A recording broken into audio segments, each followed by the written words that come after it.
Morning.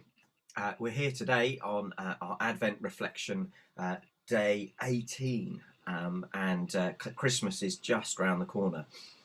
This week we've been focusing on the theme of love, and our reading today is from John 3, chapter 3, verse 16 to 19, and it says this: "For God so loved the world that he gave his one and only Son, that whoever believes in him shall not perish, but have eternal life.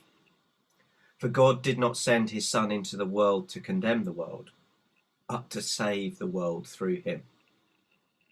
For whoever believes in him is not condemned, but whoever does not believe stands condemned already, because they have not believed in the name of God's one and only Son.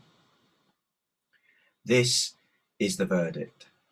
Light has come into the world, but people loved darkness instead of light, because their deeds were evil." We often stop that passage after the first part, "For God so loved the world." And I remember watching many sporting events growing up and seeing that sign, John 3:16, everywhere that you go. What I love about this passage is that it reminds us that God's love is limitless. There is no end to his love.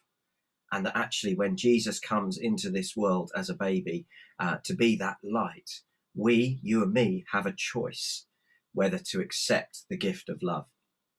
Now, earlier this week, in fact, we were talking to our children about love, and Rachel, my wife, was explaining it like this. It's like, love isn't something that gets divided. It's something that grows. So when you start off in life, you have, this much love, and, maybe you love yourself and your family, and you've got, a ball of love.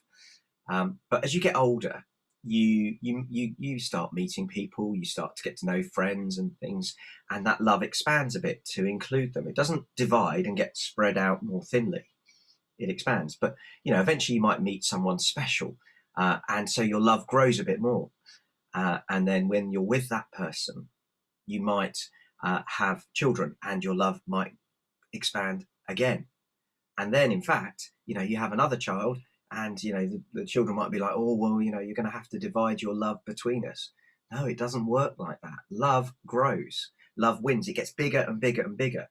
The more connections we have, the bigger love becomes.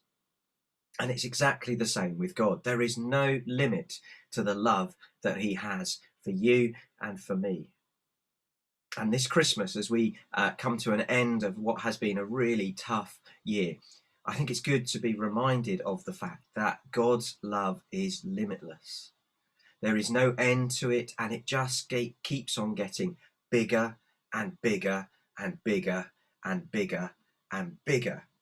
So much so that when Jesus got older, he died on the cross because his love for us was so great, so vast, that nothing was going to stop him from doing what needed to be done to put us right with God and for us to reconnect with that love of God that just keeps on growing and growing and growing. I pray that you will have a really blessed day today, that you will encounter love in all sorts of places, and that you will discover that love wins in the end, that there is nothing more powerful, nothing more awesome than the love of God, the limitless love of God for you. Take care and have a great day.